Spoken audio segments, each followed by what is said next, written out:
Celebrations in Latakia, the heartland of ousted Syrian President Bashar al-Assad's minority Alawite community, as neighboring countries make their moves.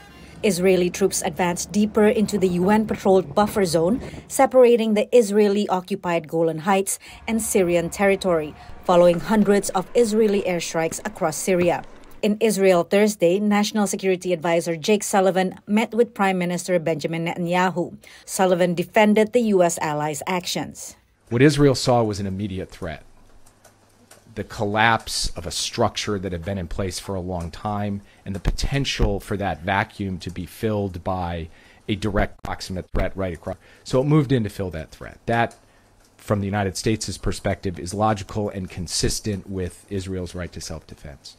The United Nations said Israel's actions violates the country's 1974 disengagement agreement with Syria, signed after the 1973 Mideast War. There is absolutely no basis under international law to preventively or preemptively disarm a country you don't like. Meanwhile, Syrian Kurds near the northern border with Turkey have been displaced amid clashes between U.S.-backed Kurdish forces and Ankara-backed Syrian rebels.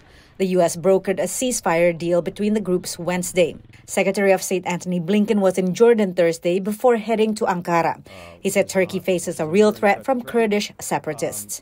At the same time, again, we want to avoid sparking any kinds of additional conflicts inside of Syria at a time when we want to see this transition to an interim government and to a better way forward for Syria. And part of that also has to be ensuring that ISIS doesn't rear its ugly head again.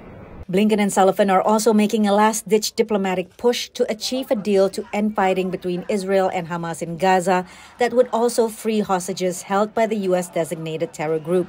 The U.S. believes Hamas is holding 3 living American hostages and the bodies of 4 others. Patsy Widakuswara, VOA News, Washington.